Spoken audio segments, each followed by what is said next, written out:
How do you follow Jesus and still fit in? If you're a believer, and especially if you're trying to raise children, you realize this is a major, major tension in life. That affirmation is like gravity. We so long for people's approval. We love it when people point out how creative we are, or how good we look, or how strong we seem to be. Even if it's just liking our stuff on social media, it gives us a sense of worthwhile, that there are people out there who feel like we belong with them. And that's powerful because we desperately need that sense of belonging in life in order to do well. The problem is when we follow Christ, it takes us on a path where we may not always get that approval. In fact, a lot of times we get disapproval. And so we live in this tension, especially kids now, where we're tempted to think that we should bend what we should do in order to get some of what we need. And that's a really rough place. That's a crisis place in your spirituality. And so we really have to learn this crucial lesson from John. We have to learn where to source our sense of belonging from if we're going to be strong.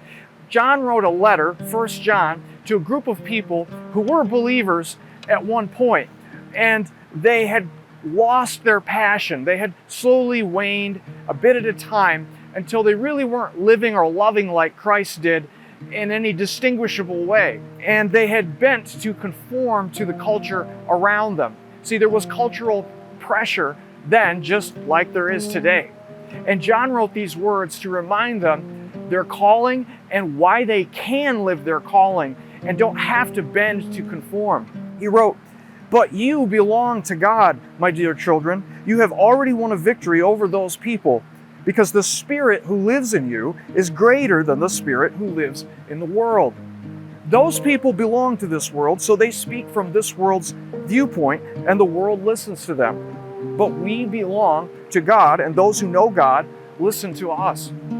In other words, when you turn your heart to Christ and choose His will and choose to believe, you gain a sense of belonging with God. You really belong with God in a powerful way.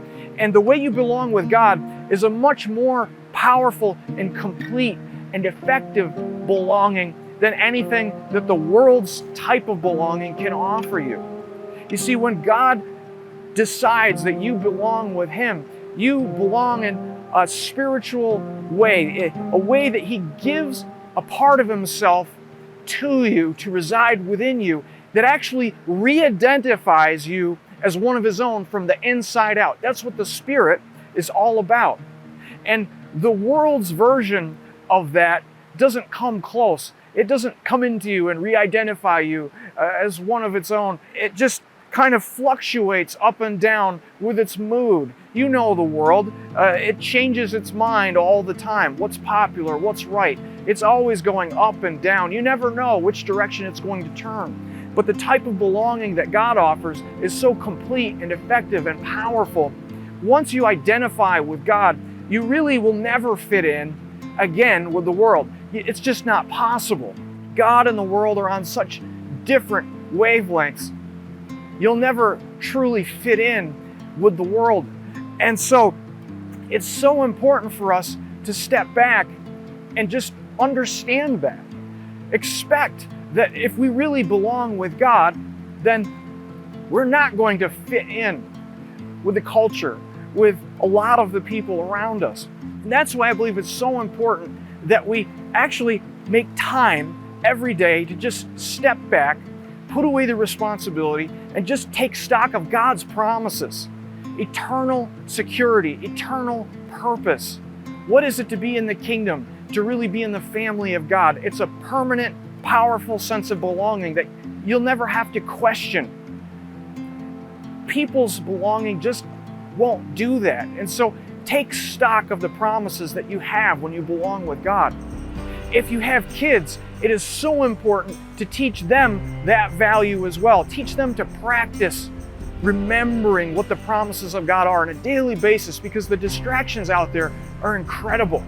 But also, as a parent or as a mentor, as a youth group leader, help your kids learn to navigate what it is to be rejected by people. It happens. If you're following Christ, it's inevitable that someone will decide you don't belong, you don't fit in.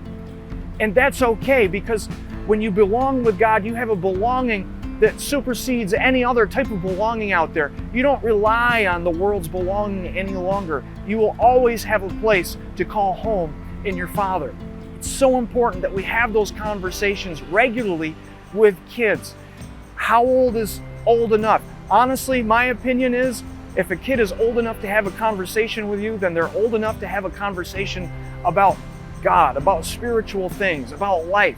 It's so important, as early as you can, begin those conversations and help them navigate it.